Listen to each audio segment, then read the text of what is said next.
First and foremost, all praises are due to Yahawah Bashim Yahushua Bashim Rakakadash. Double honors to the elders and apostles of Great Millstone for teaching us the truth. Salutations to the brothers around the four corners of the earth who are teaching this word in truth and sincerity. And shalom to the hopeful elect of Israel who listen and believe in this word. This is Brother Kawat Sabah coming at you with another lesson. This one is entitled, The Lord Yahawah hath made all things for himself. Let's start off with Proverbs chapter 16 and verse 1. The preparations of the heart in man and the answer of the tongue is from the Lord. All right.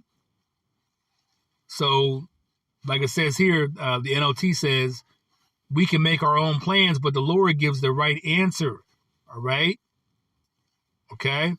So we can prepare in our hearts and our minds, but the answer of the tongue and what we do is from the Lord. He controls all things. Proverbs 16 and verse 2. All the ways of a man are clean in his own eyes, but the Lord weigheth the spirits. So you could think that you're righteous in your own eyes, but the Lord is going to examine all your motives, and he knows what you're going to do anyway because he plans all your moves. Verse 3. Commit thy works unto the Lord, and thy thoughts shall be established. So those of us in this truth, the 1/3 hope for elect, we are to commit our works unto the Lord, okay? And then your thoughts and your plans will be established if you put the Lord first. You know, scripture says, love the Lord thy God with all thy heart, thy mind, thy soul. If you do that, then everything else is going to be established for you. Proverbs chapter 16 and verse 4. The Lord hath made all things for himself, yea, even the wicked for the day of evil. So the Lord makes everything for his own purposes, Yahawah. You see? So he makes the wicked do what they do, and he makes the righteous do what they do. Everything has already been planned out. Verse 5. Everyone that is proud in heart is an abomination to the Lord. Though hand join in hand, he shall not go be unpunished. So he detests people that are proud. Many of our people, the Hebrew Israelites, so-called blacks, Latinos, Native Americans, are very proud. And we know Esau, the fucking devil, so-called white man or adversary, we know he's very proud, all right? So everyone that is proud in heart is an abomination to the Lord. The Lord hates anybody that has a whole bunch of pride. Verse 6, by mercy and truth, iniquity is purged, and by the fear of the Lord, men depart from evil.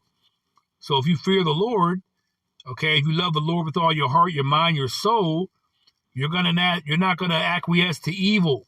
You see, you're gonna do your best to please the Lord by doing his will, by striving for righteousness, okay, by calling on Yahawah and his son, Yahawah. You're gonna do everything in your power to do everything right and in order. Proverbs 16 and verse 7, and it reads, when a man's ways please the Lord, he maketh even his enemies to be at peace with him. So if you're a righteous brother or a righteous sister, okay, even your enemies are going to be at peace with you.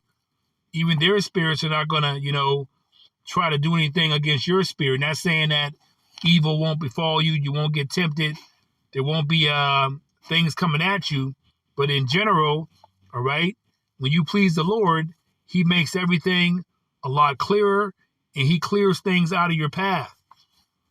Let's read verse 8. Better is a little with righteousness than great revenues without right.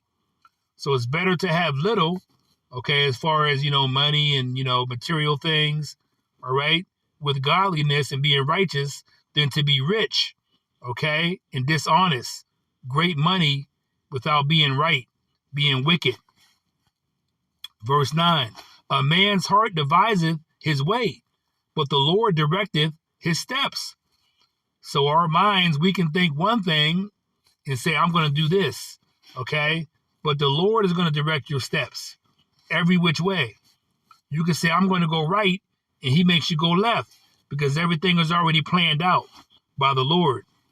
Let's go to Jeremiah chapter 10 and verse 23 for a precept. I got it backwards. Okay, Jeremiah chapter 10 and verse 23, and it reads, O Lord, I know that the way of man is not in himself. It is not in man that walketh to direct his steps.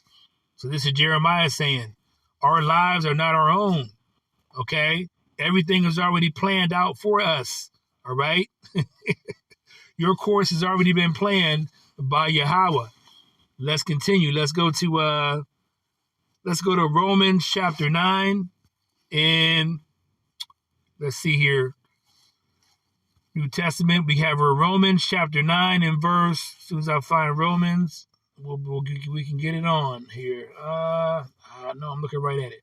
Romans chapter 9, and we have here verse 15, and it reads, For he saith to Moses, okay, this is Yahawah speaking, I will have mercy on whom I will have mercy, and I will have compassion on whom I will have compassion. So the Lord has mercy upon us, the Hebrew Israelites. Okay, the so-called blacks, Latinos, Native Americans here in Babylon, America, and scattered throughout the world. So he does have mercy on us, okay, but, his mercy is, is being tested because 2/3 of our people are not going to hearken to this word. But that was already predestined by the Lord. He controls the course of every man, woman, and child, the animals. Everything is determined by Yahawah, you see? So he can have compassion on who he wants to have compassion on and show mercy to who he wants to show mercy to, or the opposite, you see? He can do the opposite of mercy and just bring, pure holy hell to your life. Okay, it's up to him. Romans 9 and verse, I believe it's 16. Yes. And it reads, So then it is not of him that willeth, nor of him that runneth, but of Yahawah that sheweth mercy. So Yahawah decides to show mercy to who he wants to show mercy to. We don't choose it, all right?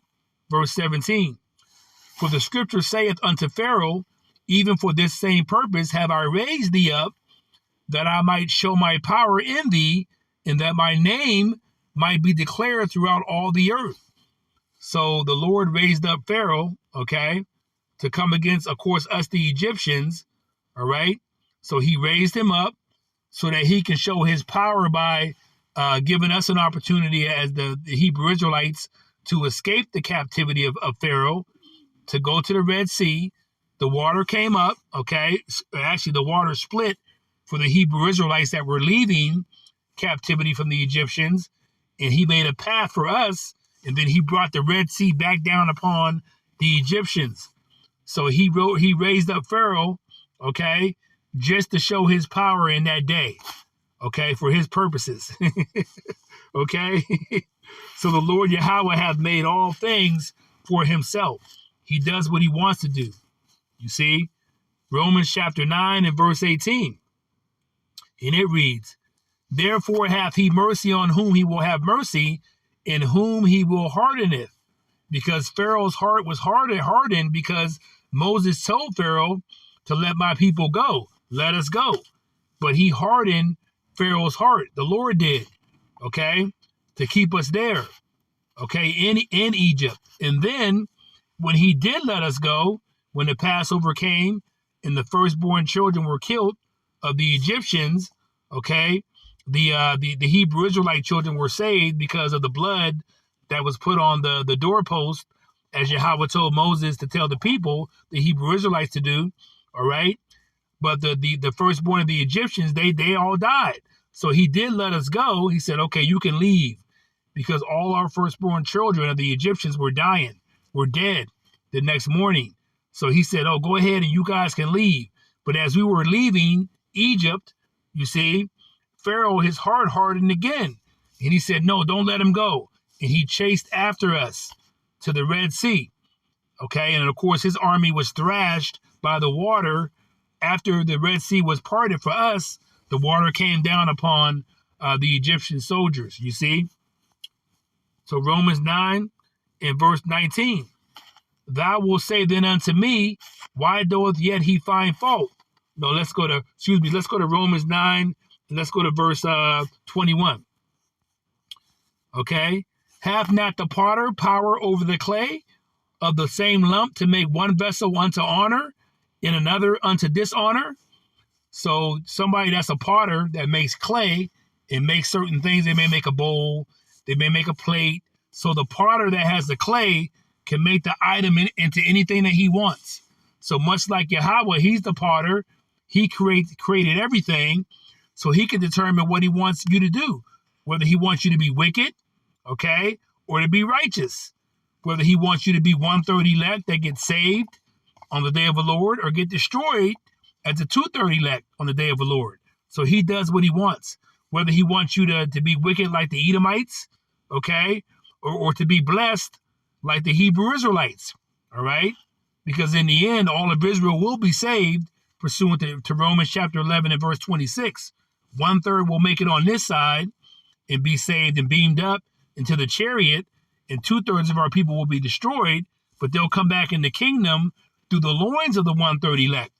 So he's picked Israel, the Israelites, the Hebrew Israelites, as the chosen people overall, all right? And the Edomites, so-called white men, the devil, our adversary, as the wicked people, all right? So he makes one vessel unto honor, like a potter can do, and one unto dishonor. So he does what he wants, you see? So let's continue. Let's go to Proverbs chapter 20, and we'll be done in a little bit here. Proverbs chapter 20 and verse 24, and it reads, let's see here. It reads, man's goings are of the Lord. How can a man then understand his own way? So the Lord directs our steps, and so we can't understand, what he does, okay? That's his thing, okay? So don't try to understand why you're a Hebrew Israelite. Don't try to understand why you're 1/3 hopeful elect, okay? Versus you don't get this truth, okay? Like the 2/3, okay? You're scorning, you're scoffing, you don't believe in Yahawah Shem Yahushai. Don't try to understand it. It is what it is. For some reason, this truth has resonated with the 1/3 hopeful elect, all right? Like, let's read it again. Proverbs chapter 20, verse 24. Man's goings are of the Lord. How can a man then understand his own way? Okay? So let's continue. Let's read one more precept. Let's read Proverbs chapter 21 and verse 30, and it reads,